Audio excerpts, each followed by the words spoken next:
New Siddharth youth social trust द्वारा ही आता 17वी धम्म परिषद सुरुवात झाली. 29 आणि 30 दोन दिवशी ही धम्म परिषद असते. पूज्य भदंत धम्मसेवकजी महास्थवीर यांच्या गुडघ्याच्या प्रॉब्लेम मुळे ते मला वाटतं येतील नाही येतील सांगता येत नाही. कारण आता भंतेजींना गुडघ्याचा त्रास सुरू झालेला आहे. त्यांच्याही पवित्र पदस्पर्शाने ही भूमी पवित्र झालेली आहे. अनेक धम्मदेशना त्यांनी गंभीर स्वरूपातल्या इथं त्यांनी दिलेल्या आहेत आणि येळूद परिसरातील एवढे श्रद्धावान उपासक उपासिका आहेत की हे पहिलं गाव मला असं वाटतंय की इथं माणसं धम्मासाठी बसून राहतात. बनतेजी अजून धम्मदेशना द्या अजून द्या म्हणणार हे पहिलं गाव आहे. म्हणजे एवढी श्रद्धा आपल्यामध्ये ठासून भरलेली आहे. या ठिकाणावर बऱ्याच जणांनी सुरुवातीपासून या धम्म परिषदेला उभं करण्याचं काम केलेलं आहे. भोक्तरे सर तर आहेतच, अंजनय भोक्तरे असतील, सगळ्या लवकर सगळं तुम्ही महिला मंडळ खूप श्रद्धेनं कामं केलेली आहेत. वेकटेजी, कापसेजी, जुनी टीम आधी होतीच, बर्डेजी, फकीर बाबा सगळ्यांनीच कामं केले. वेगवेगळे शिबिर, श्रामनेर शिबिर इथं झाले, ध्यानाचे शिबिर झाले. मी या भागात आलं तर 10 दिवस इथं राहिलेला आहे. त्याच्यामुळं असं वाटत नाही की मी कोरगावच्या सेंटर मध्ये आहे किंवा नांदेड मध्ये आहे. मला वाटतं मी इथंच आहे. कारण हे एक आपुलकीचं जिव्हाळाचं नातं आणि आपल्या घरोघर आमचे भोजनदान झाले. लाकडं सकाळी 4 वाजता चूल पेटायची, 3 वाजताच आहे ना, कडक थंडीमध्ये आंघोळी व्हायच्या. म्हणजे या सगळ्या गोष्टी प्रत्येकाने इथं सेवा दिली. अनेक श्रामनेर इथं घडले. इथं आपले 2 शिबिरामध्ये बरेचसे श्रामनेर झाले.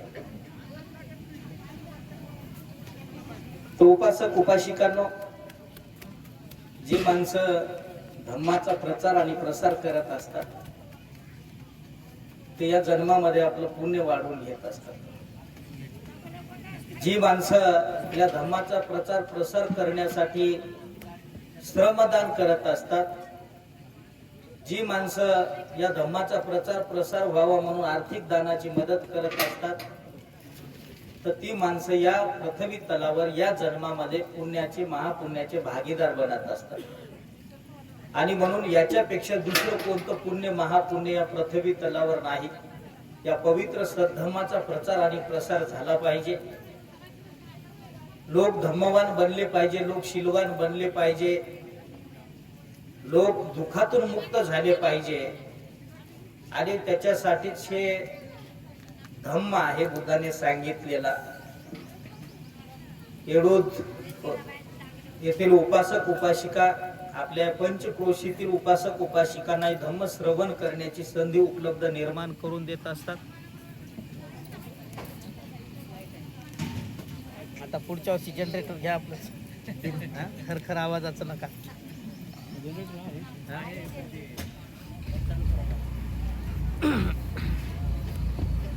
हॅलो. तर एक महान पुण्याची संधी आपण मागील 17 वर्षापासून कितीही चढ उतार आले तरी हे सोडलं नाही. म्हणजे सातत्य ठेवलेलं आहे. माणसामध्ये दम संयम असला की माणूस पुढे आणि पुढे जात राहतो. गडबड झाली की माणूस 4 पावलं बॅकफुटवर येतो. म्हणून आपण गडबड करता कामा नये. संयमाने दमाने आपण हाती घेतलेलं काम, बुद्धाने सांगितलेली वीर्य पारमिता ध्यानात ठेव. म्हणजे हाती घेतलेले काम एकटी चिंतही माघार न घेता ते पूर्णत्वास नेलं पाहिजे. मला मागचा इतिहास जर पाहिला तर आपण पाहतो इथं महाउपासक डॉक्टर SP गायकवाड साहेब ते आले आमचे आदरणीय गुरु भदंत डॉक्टर उपगुप्त महास्त्र, त्यांची धम्मदेशना झाली कालवश. Doctor PK. भालेराव सर त्यांनी एक माझ्याकडे कात्रण पाठवलं, म्हणजे त्यांच्या सुपुत्राने त्यांचं लिखाण होतं. तुमचा इतिहास कुठं ना कुठं तरी लिखीबद्ध झाला आहे येळूदवासियांचा. तर ते म्हणजे कारण तुम्ही सातत्य ठेवलं, जे माणसं सातत्य ठेवतात त्याची इतिहासात नोंद होते. जे माणसं धरसोड करतात ते इतिहासातून मिटल्या जातात आणि कधी मिटतात सांगता येत. त्याच्यामुळं सातत्य असलं पाहिजे माणसाच्या जीवनामध्ये. माणूस कार्यरत असला पाहिजे ना, आणि जोपर्यंत माणूस कार्यरत असतो तोपर्यंत तो जिवंत आहे. त्याचं कार्यरतपणा थांबला, तो निष्क्रिय झाला की ते डेड बॉडी समान आहे, मृत्यू समान आहे. म्हणजे त्याच्यामध्ये जीव नसल्यासारखा असतो. म्हणून माणसानं नेहमी सक्रिय असलं पाहिजे. माणसामधला उत्साह कमी होऊ देता कामा नये, उत्साह वरचीवर वाढला पाहिजे. बुद्ध धम्म संघाच्या प्रती आपली श्रद्धा वाढली पाहिजे. बोधिसत्व डॉक्टर बाबासाहेब आंबेडकर यांच्याविषयी आपली श्रद्धा वाढली पाहिजे. कारण या बुद्धाच्या विचाराने, बाबासाहेबांच्या विचाराने तुमचं आमच्या सगळ्यांचं कल्याण झालेलं आहे. श्रावस्तीमध्ये एकदा भगवान बुद्धाचं प्रवचन चालू होतं आणि बुद्धाचं प्रवचन चालू असताना एक श्रद्धावान उपासक तिथं बसला होता, चित्त एकाग्र करून तो धम्मदेशना श्रवण करत होता. आणि तो पूर्ण प्रवचन ऐकलं. बुद्ध सांगत होते की माणसाने कुशल कर्म केले पाहिजे आणि हे कुशल कर्म केल्यामुळे माणसाचं यश वैभव वाढत असते, माणसाला सुखाची झोप लागत असते. हे भगवान बुद्ध आपल्या प्रवचनात सांगत होते की चांगले कर्म केले तर माणसाचं यश वाढते. आज जे आपल्याकडे जे काही सुख सुविधा उपलब्ध झाल्या, आपल्याकडे गाड्या असतील, बंगले झाले असतील, घरदार नीटनेटकी झाली असतील, कपडा लत्ता चांगला आपल्या अंगावर आला असेल, ते कशामुळे आलाय? तर आपण केलेल्या कुशल कर्मामुळे हे आला. कुशल कर्म करणाऱ्या माणसाचं धन वाढतंय, त्याची संपत्ती वाढते, त्याचा मान सन्मान वाढतो. या सगळ्या गोष्टी माणसाला ज्या प्राप्त होतात त्या केलेल्या आपल्या कुशल कर्मामुळे होत असतात. आणि म्हणून तो श्रद्धावान एक उपासक बुद्धाचं तो प्रवचन ऐकलं आणि त्याला वाटलं की आपल्याही गावाला हे पुण्य भेटलं पाहिजे. भगवान बुद्ध भिक्खू संघ की आपल्याही गावी आला पाहिजे आणि आपल्या गावी आल्याच्या नंतर आपल्याही गावातल्या लोकांनी बुद्धाला, भिक्खू संघाला भोजन दिलं पाहिजे, त्यांची धम्मदेशना ऐकली पाहिजे. आणि म्हणून तो आपल्या गावी आला आणि आपल्या लोकांना सांगत होता हात जोडून की अरे म्हणे मी बुद्धाचं प्रवचन ऐकायला गेलो होतो आणि बुद्धाने एवढा सुंदर उपदेश केला की तुमच्या आमच्या सगळ्यांचं, आपल्या पिढ्यानपिढ्याचं कल्याण भलं होणार आहे. आणि मी भगवंताला विनंती केली, भिक्खू संघाला विनंती केली की भगवान आमच्या गावाचं निमंत्रण तुम्ही स्वीकारा. तर ते म्हणे भगवंताने मौन धारण करून आपल्या गावाचं निमंत्रण स्वीकारलं. या दिवशी बुद्ध आणि भिक्खू संघ इथं येणार आहे. आता मी एकटाच काय या सगळ्या भिक्षू संघाला भोजनदान देऊ शकत नाही म्हणे, पण कोणाला जर वाटलं तर कोणी डाळ तांदूळ द्या म्हणे.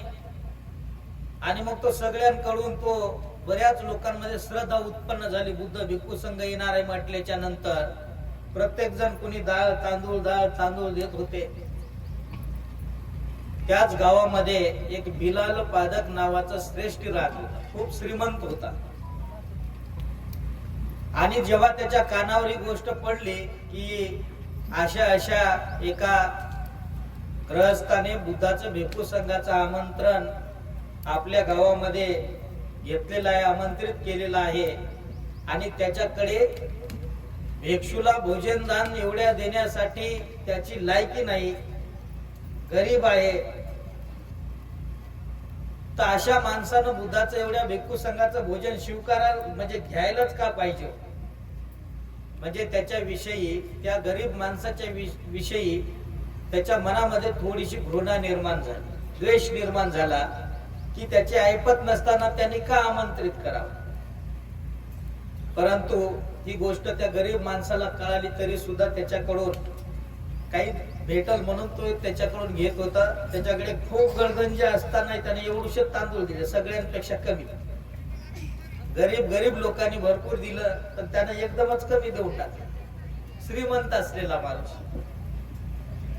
त्या उपासकाने ते घेतलं, त्याचं ते ठेवलं. आणि मग परत अजून त्या श्रीमंत माणसाच्या मनामध्ये याच्याविषयी द्वेष, घृणा जी तयार झाली होती. त्याला वाटलं की अरे मी तर या सगळ्या गावातल्या लोकांनी जास्त दिले, मी तर एवढंच दिले, मग हे माझी बदनामी करेल. एखाद्या दिवशी तर बुद्ध येतील, भिक्षू संघ येतील, किंवा लोकांमध्ये हा माझी बदनामी करील, म्हणून एक धार लावलेला सुरा हातात घेतला, आपला पाठीमाग ठेवला लपवून असा, आणि तो जिथं जिथं जायचा ते मागे राहायचा सुरा घेऊन. ते यानं माझी बदनामी केली की याच्या पोटात खोपशितो म्हणे याचा जीवच घेतो. आणि मग तो मागे राहत होता. शेवटी बुद्ध भिक्षू संघ आला, आणि आल्याच्या नंतर तो श्रद्धावान उपासक बुद्धाला विनंती करतोय, म्हणतो भगवान, या गावातल्या सगळ्या लोकांनी दान दिल्यामुळं म्हणजे आम्ही हे सगळं करू शकलो, हे पुण्य अर्जित करू शकलो. भगवान, सगळ्यांच्या प्रती म्हणे तुम्ही मंगल मैत्री करा, सगळ्यांच्या प्रती आशीर्वाद द्या म्हणे, तुम्ही सगळ्यांच्या हितासाठी, मंगलासाठी आपण मंगल मैत्री द्या, आशीर्वाद द्या, देशना द्या. तर तेव्हा तो बिलाल पादक जो त्याला वाटत होतं, मनात शंका होती की अरे माणूस माझ्याविषयी काहीतरी निंदा करते काय, की यानं माझी निंदा केली तर मी याच्या पोटामध्ये चाकू मारतो आणि याला जिवंत मारून टाकतो. तो खजील झाला, बुद्धाला शरण आला. बुद्धानं हे सांगितलं होतं, कुशल कर्म करा, चांगले कर्म करा, वाईट कर्म करू नका. कुशल कर्माने माणसाच्या जीवनामध्ये सुख, शांती, समाधान मिळत असते, लाभत असते. तो बुद्धाच्या चरणावर डोकं ठेवतो, म्हणतो भगवान मला क्षमा करा म्हणे, माझ्या चित्तात उत्पन्न झालं होतं, मी तर दान एवढूस दिलं म्हणे, मी एवढूस दान दिलं म्हणे, माझ्या चित्तात उत्पन्न होत होतं की हा माणूस माझी बदनामी करून, म्हणून मी याला मारण्याच्या बेतात होतो म्हणे, जीव मारण्याच्या बेतात होतो. परंतु भगवान आपण तर सांगताय, कारण बुद्धानं प्रवचनात सांगितलं होतं की कुशल कर्म हे माझ्याकडून घडणार नाही असे म्हणू नका. थेंब थेंब पडून ज्याप्रमाणे पात्र भरत असते, त्याचप्रमाणे मनुष्य थोडे थोडे जरी कुशल कर्म केले तर परिणामी तो कुशल कर्माने भरून जात असतो. ही धम्मदेशना ऐकल्याच्या नंतर त्या ग्रहस्थावर, त्या श्रीमंत माणसावर त्याचा प्रभाव पडला आणि तो क्षमा मागत होता. उपासक उपासिकांनो, एवढूस जरी दान दिलं तर ते व्यर्थ जात नाही, बुद्धानं सांगितलेलं आहे ना. ते निर्जीव भूमी, जिला आपण निर्जीव समजत असतोय ना, एक जरी समजा ज्वारीचं बीज आपण त्याच्यात एक दाणा जरी टाकला जमिनीमध्ये, किंवा गव्हाचा एक जरी दाणा टाकला, आणि जर आपण पाहिलं आपण तर 2-4 महिन्यामध्ये ते एकच ज्वारीचं बीज टाकलेलं, एक दाणा टाकलेला, एवढे मोठे मोजता येत नाही तेवढे दाणे तो ते भरून देत असते आपल्याला. बुद्धाचा धम्म असा आहे, इथं तुम्ही जर कणभर दिलं तर बुद्धाचा धम्म तुम्हाला मनभर देत असतो. म्हणून धम्मासाठी काम केलं पाहिजे. आपल्याला जर वाटत असेल की आमच्या जीवनामध्ये सुख, शांती, समाधान आलं पाहिजे, आम्हाला सुखाची झोप लागली पाहिजे, आमची पिढी सुधारली पाहिजे, आमच्या पिढीतले माणसं हे सुखी झाले पाहिजे, परिवारातले लोक सुखी झाले पाहिजे, तर माणसानं धम्मवान बनलं पाहिजे, धम्मासाठी काम केलं पाहिजे. त्यामुळे आपल्या जीवनामध्ये सुख येणार आहे, समाधान आपल्याला लाभणार आहे. इथं सेवानिवृत्त पोलीस निरीक्षक आपल्या जवळचे भुक्तरे बाबा आहे, दाभडला मी असताना, आणि आता फुरगावला सुद्धा दर महिन्याला 1,000 रुपये देत. फुलं म्हणले तेवढे घेऊन यायचे, त्यांना फक्त सांगितलं बाबा एवढे फुलं लागतात, हार फुलं भर. म्हणजे माणसाला एक आवड पाहिजे चांगले कर्म करण्याची, कुशल कर्म करण्याची माणसाच्या मनात इच्छा पाहिजे. इच्छा असली की माणूस गरीबातला गरीब धम्मासाठी काम करतो. एवढंच केलं पाहिजे तेवढंच केलं पाहिजे अशातला विषय नाही. धम्मात दानाचे प्रकार आहेत. धम्मदान भिक्षू संघ देतो, श्रमदान असेल, आमिष दान म्हणजे आर्थिक दान असेल, भोजन दान, चिवरदान असेल, ते उपासक आणि भिक्षूंना द्यायचं असतं. ते गरीब माणूस जर त्याच्याकडे पैसा नसेल, आर्थिक धन नसेल, तर श्रमदान, इथं झाडू मारून हे स्वच्छता तर करू शकताय, किंवा या पडलेल्या ज्या चटया आहेत परिषद सुरू व्हायच्या अगोदर नंतर याच्या घड्या तर करून ठेवू शकतो. म्हणजे श्रमदानाचं सुद्धा आर्थिक दान देण्या एवढंच पुण्य आहे. म्हणून ज्याला जे घडते त्यांनी ते केलं पाहिजे. कुशल कर्म माझ्याकडून घडणार नाही असे म्हणू नका. थेंब थेंब पडून ज्याप्रमाणे पात्र भरते त्याचप्रमाणे परिणामी मनुष्य कुशल कर्माने भरून जात असतो. म्हणून थोडे थोडे का होईना आपण कुशल कर्म केले पाहिजे. उपासक उपासिकांनो, कुठल्याही गोष्टीमध्ये जर आसक्ती निर्माण झाली तर माणूस दुःखी होतो. म्हणून अनासक्त राहून या जन्मापासून ते मृत्यूपर्यंत सफर आपल्याला पूर्णत्वास न्यायचा. जन्म झाला तर माणसाच्या शरीरामध्ये रोग व्याधी आहे. जन्म झाला तिथं म्हातारपण आहे. जन्म झाला तिथं मृत्यू अटळ आहे. जन्म झाल्याच्या नंतर अप्रिय व्यक्तींचा संपर्क आहे. जन्म झाल्याच्या नंतर प्रिय व्यक्तीचा वियोग आहे. म्हणजे ह्या गोष्टीतून कोणी सुद्धा सुटलेलं नाही. आणि बुद्धानं पहिलं जे आर्य सत्य सांगितलंय दुःख आर्य सत्य सांगितलेलं आहे. मग बुद्धानं सांगितलं जन्म होणं दुःख आहे, शरीरात रोग व्याधी उत्पन्न होणं दुःख आहे, म्हातारपण येणं दुःख आहे आणि मरण येणं सुद्धा दुःख आहे. अप्रिय व्यक्तीचा संपर्क होणं दुःख आहे आणि प्रिय व्यक्तीचा वियोग होणं हे सुद्धा दुःख आहे बुद्धानं सांगितलं. मग आता हे सगळं दुःखच असेल तर मग लोकांमध्ये एक चर्चा पसरली होती त्याही काळामध्ये की बुद्धाचा धम्म हा निराशावादी आहे. पण बुद्ध म्हणतात की माझा धम्म हा निराशावादी नसून हा आशावादी आहे. कारण मी दुःखाचं सत्य सांगितलं, अस्तित्व सांगितलं, हे सत्य आहे, याला तुम्हाला मानावंच लागणार आहे. आणि मग बुद्धानं त्याच्या पुढचं काय सांगितलं की दुःख निरोध आर्य सत्य.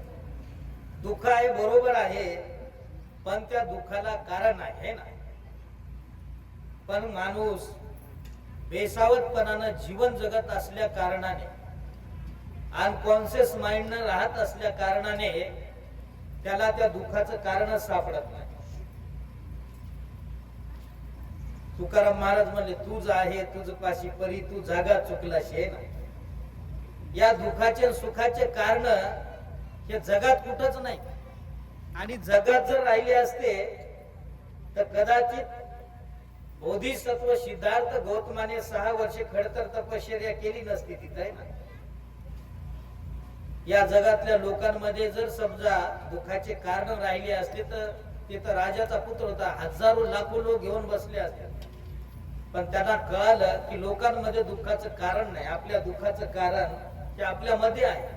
आपल्या सुखाचं कारण हे आपल्यामध्ये आहे आणि त्याचा शोध त्यांनी तिथं लावला. एकांतात बसून आहे ना. एकांतामध्ये बसणाऱ्या माणसालाच ज्ञान प्राप्त होतंय. शील पालन करणाऱ्या माणसाला, समाधीचा अभ्यास करणाऱ्या माणसाला ज्ञान प्राप्त होतंय.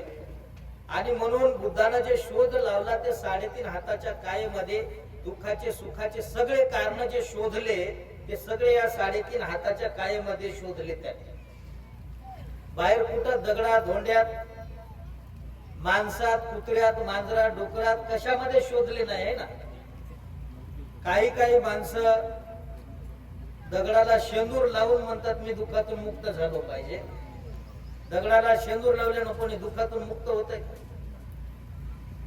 तुम्ही दगडाला शेंदूर लावा आणि त्याच्या पुढे 1000 मेणबत्त्या अगरबत्त्या जाळा बरं, दुःखातून मुक्त होते का माणूस? तेवढ्या पुरता क्षणिक आनंद त्याला मिळत राहतो. दगडा पुढे 500 नारळ 1000 नारळ जरी फोडले तरी माणूस दुःखातून मुक्त होत नाही. 50 वेळेस पाया जरी पडलं तरी माणूस दुःखातून मुक्त होत नाही. तुम्ही किती कोंबड्या बकऱ्यांचा बळी द्या, माणूस दुःखातून मुक्त होत नाही. तर तुम्हाला कुठेही दगडा धोंड्याची पूजा करायची गरज नाही, मेणबत्ती अगरबत्ती दीप धूप जाळायची गरज नाही. तुम्हाला फक्त एखाद्या ध्यान केंद्रामध्ये जाऊन विपश्यना सेंटर मध्ये जाऊ तुम्ही जर डोळे लावून जर बसलात 10 दिवस ध्यान करत बसलात शिलाचं पालन करू लागला समाधीचा अभ्यास करू लागला आणि याच्यामध्ये जर सातत्य जर ठेवलं तर निश्चितपणाने माणूस दुःखातून मुक्त झाल्याशिवाय राहत नाही. म्हणून बुद्ध म्हणतात की बाहेर पूजा करायची काही गरज नाही आपली आपणच पूजा करून घ्या है ना. मग ती पूजा कशी आहे तर हे अनुकरण करायचंय. बुद्धानं सांगितलंय असं करा हे पंचशिलाचा मार्ग आहे अष्टशिलाचा मार्ग आहे हा 10 शिलाचा मार्ग आहे हा 227 शिलाचा मार्ग आहे याचं पालन करा. माणूस दुःखातून मुक्त झाल्याशिवाय राहत नाही.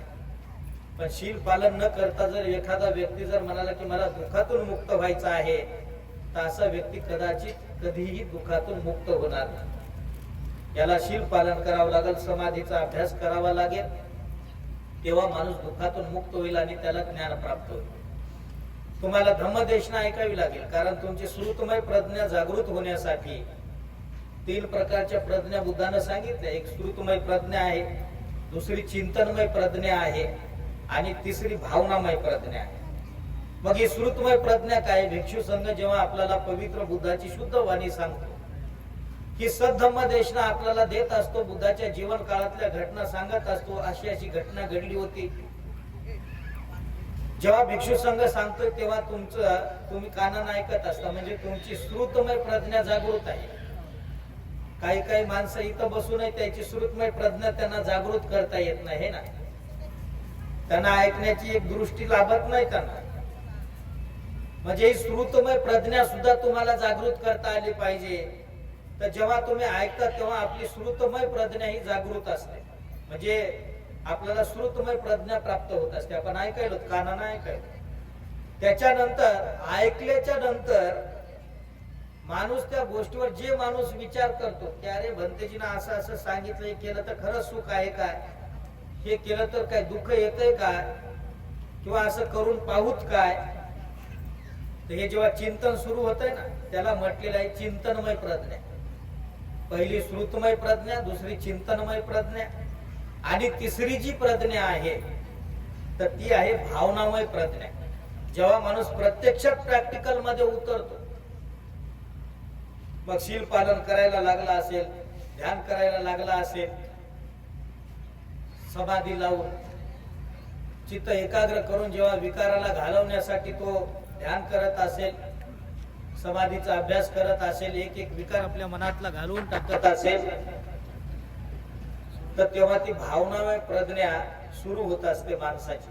म्हणजे या 3 प्रकारच्या प्रज्ञा बुद्धानं सांगितलेल्या आहेत. तर ह्या प्रज्ञा माणसाला प्राप्त करण्याची एक संधी बुद्धाचा धम्म ते आपल्याला सांगत असतो शिकवत असतो. माणसाला ज्ञानी बनवण्याचं काम हे बुद्धाचा धम्म करतोय. माणसाला आसक्तीतून मुक्त होण्याचं काम हा बुद्धाचा धम्म करतो. जे जे माणसं या धम्म मार्गात लागले ना अशा एक नाही हजारो उदाहरण आहे की माणसं धम्मवान बनल्याच्या नंतर आसक्तीला तोडण्याचं त्यांनी काम केलेलं. ते मग बाकीच्या धनात मानात तुमच्या सणास अपमानामध्ये कशातच गुरफटून राहिले नाही. ते कपड्या लत्यात गाडीत बंगल्यात घोड्यात कशामध्ये गुरफटून नाही राहिले. तर ते माणसं जेव्हा मुक्तीच्या मार्गात पडले तर त्यांनी ध्येय सुद्धा गाठलेल्याचा इतिहास आहे. छोट्या छोट्या आसक्तीला तोडण्याचं काम काही लोकांनी केलं.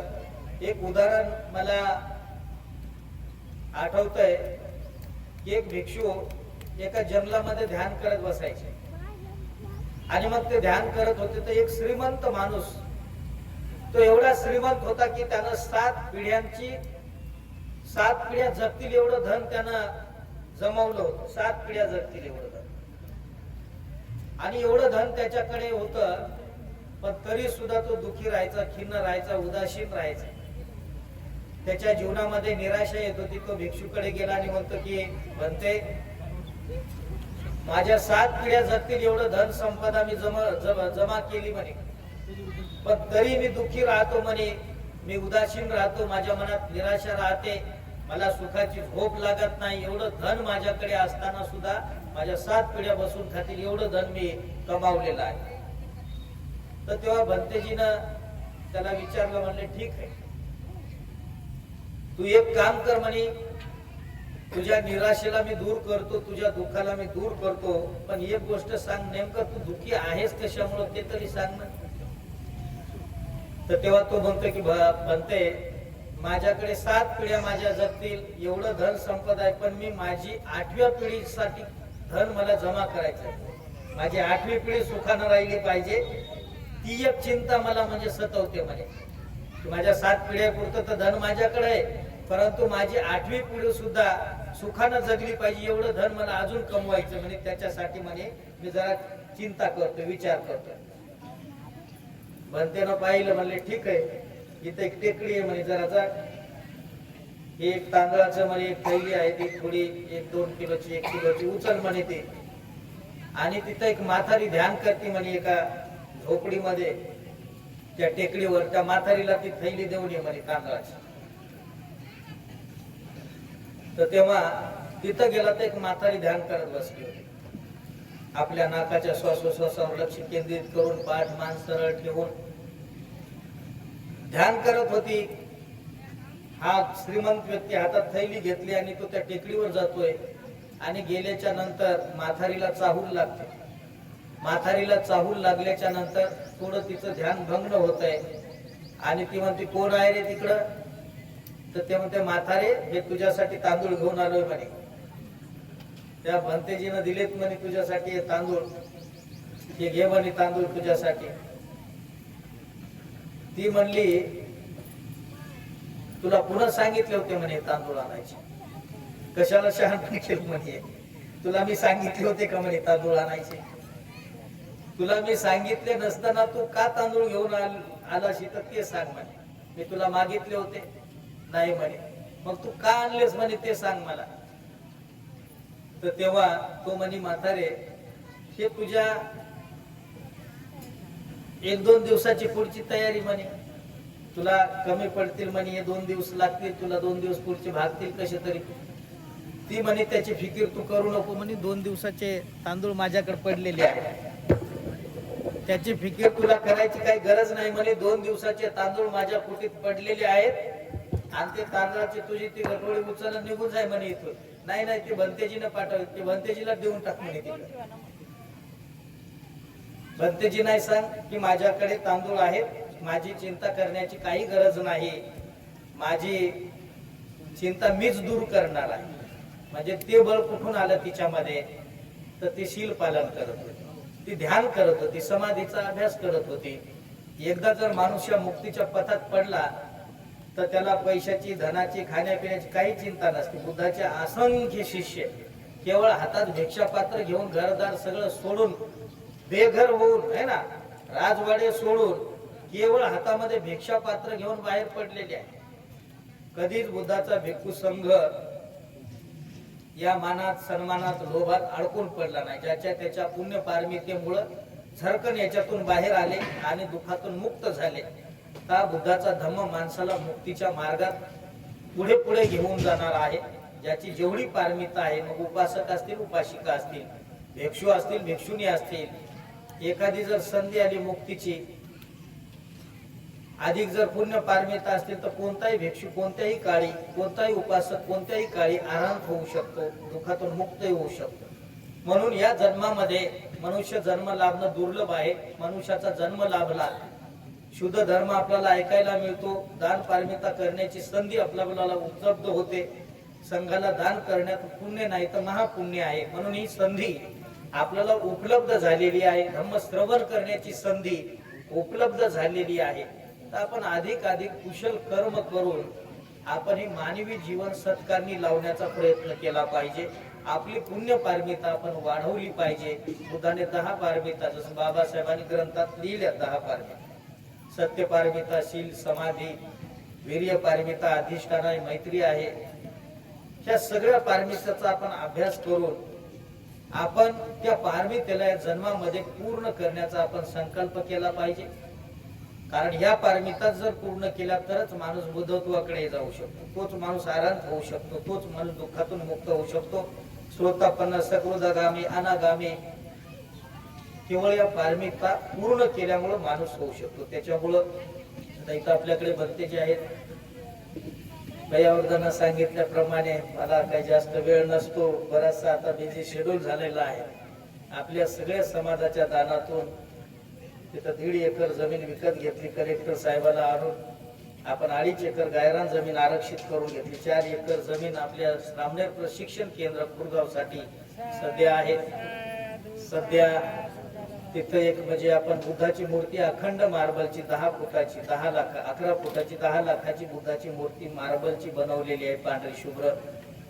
त्याच्यानंतर 20x50चं बांधकाम समाजाच्या दानामधून तिथं केलेलं आहे. 3 बोर समाजाच्या दानातून तिथं पाडण्यात आली.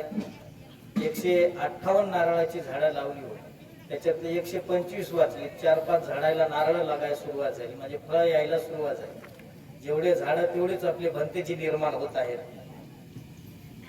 आणि आमच्याकडे 2-3 कुत्रे आहेत, म्हणजे तिथं कुत्रे आमच्याकडे एक तरी कुत्री डिलिव्हरी होते, आम्ही सोडू येतो. कुत्र्याची तिथं आमच्याकडे काही कमी नाही. म्हणजे जे पाहतोय तिथं ते एक वाढत चाललेलं आहे. आता सध्या 3.5 कोटीचं रामनेर दीक्षाभूमीचं काम चालू आहे, तेही समाजाच्या दानातून चालू आहे. त्याचं बेसमेंटही झालं आणि पहिला छतही पडला. 90x90चा तो छत आहे.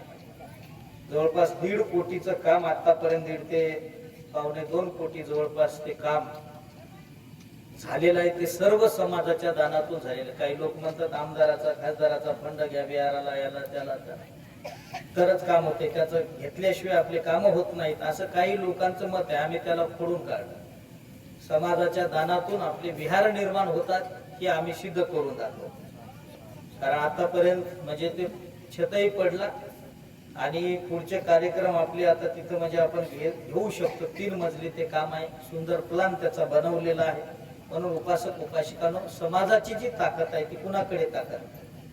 तुम्ही कोणती गोष्ट जर मनावर घेतलात तर निश्चितपणाने ती गोष्ट पूर्णत्वात जात असते. बाबासाहेबांनी दाखवलेला हा सन्मार्गाचा स्वाभिमानाचा मार्ग आहे. बुद्धाचा मार्ग हा स्वाभिमानाचा मार्ग आहे. त्याच्यामुळं तुम्ही मनात आणा की धम्मपरिषद याच्यापेक्षा अजून वाढत राहत राहील.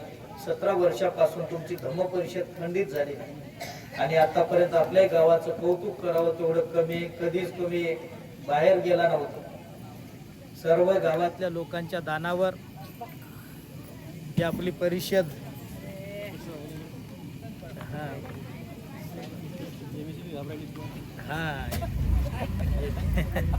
एमएससीबी घाबरायली. हॅलो.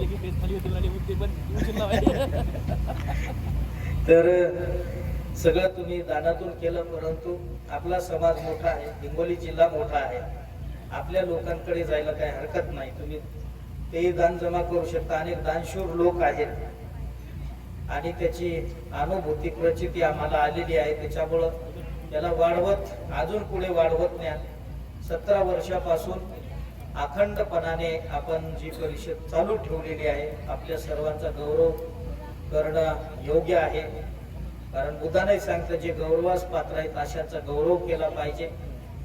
आपण सर्व गौरवास पात्र आहात. पुढे जायचंय. 8 तारखेला आपला महाधम्मध्वज महापदयात्रा आहे. मागील 2 वर्षापासून आपण ही महाधम्मध्वज महापदयात्रा सुरू केलेली आहे. 15-20 हजार लोक त्या महाधम्मध्वज महापदयात्रेमध्ये सहभागी होत असतात. 146 वर्ष आता पूर्ण होत आहे. त्याच्यामुळे 146वा हा वर्धापन दिन म्हणजे पंचरंगी धम्मध्वजाचा आहे. श्रीलंका राष्ट्रामध्ये विद्वान भिक्षूंची आणि विद्वान उपासकांची धम्म उपासकांची एक बैठक झाली. बौद्धांचं एकच प्रतीक